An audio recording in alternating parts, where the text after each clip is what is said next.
નમસ્કાર દર્શક મિત્રો, @ગુજરાતમાં આપનું સ્વાગત છે। ગુજરાતમાં ફરી એકવાર બેદરકાર તંત્રના પિલ્લરો પર ઉભેલો જર્જરિત અને ખખડધજ પુલ નિર્દોષોનો ભોગ લઈ લીધો। ફરી એક દુર્ઘટનાએ ગુજરાતવાસીઓને ધ્રુજાવી દીધા। ગઈકાલે સવારે મધ્ય ગુજરાત અને સૌરાષ્ટ્રને જોડતો ગંભીરા બ્રિજ તૂટી પડવાની જે ઘટના બની છે તે કાળજું કંપાવી દે તેવી હતી। આ બ્રિજ પરથી વાહનો પસાર થઈ રહ્યા હતા અને અચાનક જ નદીની વચ્ચે આ બ્રિજના બે કટકા થઈ ગયા હતા। બ્રિજ તૂટી પડતા ટ્રકો, પિકઅપ તેમજ રિક્ષા સહિત અનેક વાહનો સીધા જ મહીસાગર નદીમાં ખાબક્યા હતા અને આ દુર્ઘટનામાં 10થી વધુ લોકોએ જીવ ગુમાવ્યા છે, જ્યારે 8થી વધુ લોકોનું રેસ્ક્યુ કરવામાં આવ્યું હતું। ઘટના બનતા જ અફરાતફરી મચી ગઈ હતી, પરંતુ આ ઘટનામાં બચી ગયેલા લોકોએ જે આ ઘટનાનું વર્ણન કર્યું છે તે ખરેખર ખૂબ જ ડરામણું છે। કારણ કે ગઈકાલે એવા સમાચાર સામે આવ્યા કે વડોદરા અને આણંદને જોડતો મહીસાગર નદી પર બનેલો વર્ષો જૂનો ગંભીરા બ્રિજ બુધવારે વહેલી સવારે અચાનક જ ધરાશાયી થઈ ગયો હતો।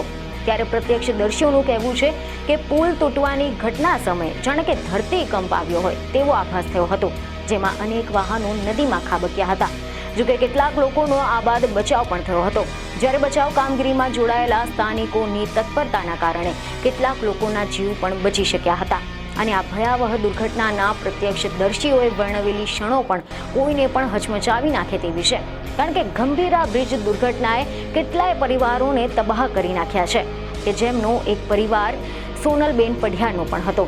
ગંભીરા બ્રિજની દુર્ઘટના કેટલી ગંભીર હતી તે આ મહિલાના હૈયાફાટ રુદનથી છતું થઈ ગયું હતું।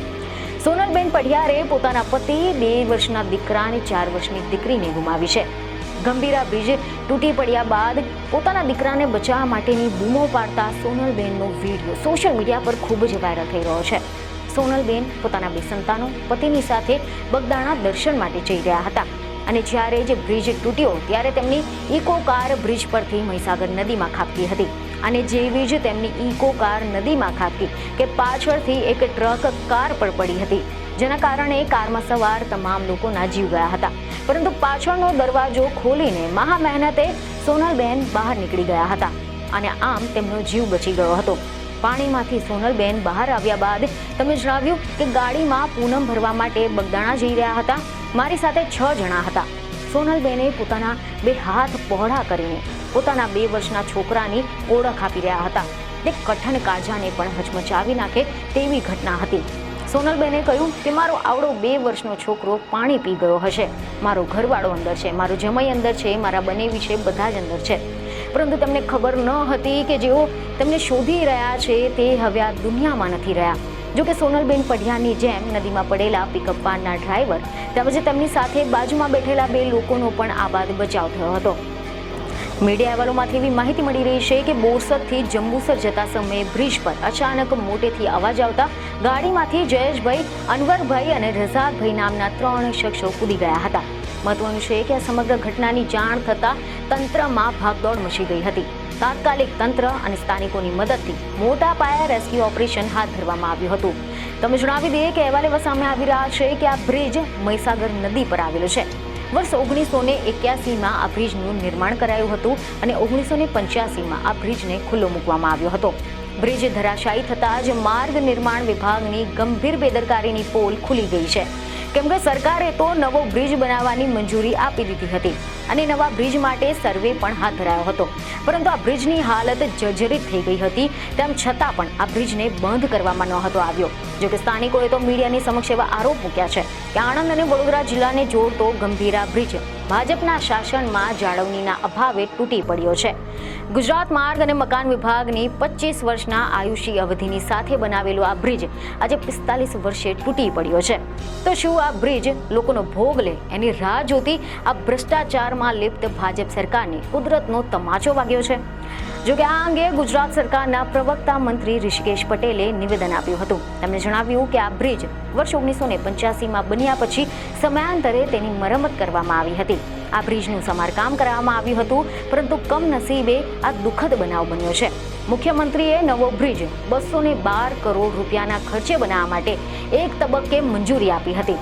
તેની ટેન્ડર, એસ્ટિમેટ, ડિઝાઇન પ્રગતિમાં હતા અને હવે આ ઘટનામાં મુખ્યમંત્રીએ અમને સૂચના આપી છે કે બ્રિજના એક્સપર્ટ્સ તેમજ ટેકનિકલ એક્સપર્ટ્સ કારણોની તપાસ કરે।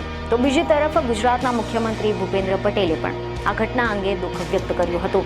તેમણે જણાવ્યું કે દુર્ઘટનામાં જીવ ગુમાવનાર આત્માની શાંતિ અર્થે પ્રાર્થના કરું છું. ગંભીરા બ્રિજનો એક ભાગ તૂટી જવાથી આજે દુર્ઘટના સર્જાઈ છે. તે દુર્ઘટના મનને અત્યંત વ્યથિત કરનારી છે. રાજ્ય સરકાર આ દુર્ઘટનામાં અસરગ્રસ્ત પ્રત્યેક પરિવારની પડખે સંપૂર્ણ સંવેદનાની સાથે ઊભી છે. દુર્ઘટનામાં જીવ ગુમાવનાર પ્રત્યેક વ્યક્તિના વારસદારને 4 લાખ રૂપિયા અને ઇજાગ્રસ્તને 50,000 રૂપિયાની સહાય આપવામાં આવશે.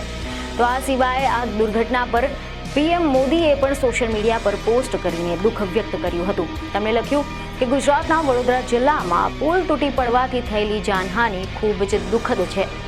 જેમણે પોતાના પ્રિયજનો ગુમાવ્યા છે તેમના પ્રત્યે મારી સંવેદના છે. ઘાયલોના ઝડપી સ્વસ્થ થવાની કામના કરું છું. પ્રધાનમંત્રીએ રાષ્ટ્રીય રાહત ભંડોળમાંથી દરેક જીવ ગુમાવનારના પરિવારને 2 લાખ રૂપિયાની સહાય આપવામાં આવશે અને ઘાયલોને 50,000 રૂપિયા આપવામાં આવશે. જો કે હવે અહીંયા સળગતા સવાલ એ છે કે આ પુલ છેક વર્ષ 2017થી જે જર્જરિત સ્થિતિમાં હતો તો તેનું રિપેરિંગ કરાવવા અંગે રજૂઆત થઈ હતી. આમ છતાં પણ આ દિશામાં કેમ કોઈએ પગલાં લીધા ન હતા? પુલ જર્જરિત હોવા છતાં પણ તેને ચાલુ કેમ રાખવામાં આવ્યો હતો? તંત્રએ તો જાણે કે નિયમ લઈ લીધો છે કે કોઈ પણ દુર્ઘટના થાય પછી જ જાગવું છે. કોઈ જગ્યાએ દુર્ઘટના થાય પછી બચાવ કાર્ય કરવા માટે દોડવું, એના કરતાં પહેલાં જ કેમ જાગવાની જરૂરિયાત નથી લાગતી? આ દુર્ઘટનામાં જે લોકોના જીવ ગયા છે તેઓની જવાબદારી હવે કોણ લેશે? શું આ જે લોકોના જીવ ગયા છે તેમના કુટુંબીજનોને 4 લાખ રૂપિયાનું વળતર આપીને સરકાર પલ્લો ઝાડી લેશે? પણ શું ખરેખર માનવ જીવનનું મૂલ્ય એ ફક્ત 4 લાખ રૂપિયા છે? આ અંગે તમારું શું કહેવું છે તે અમને ખાસ કરીને કમેન્ટ કરજો. બીજને ખબરો સાથે ફરી મળીશું. ધન્યવાદ.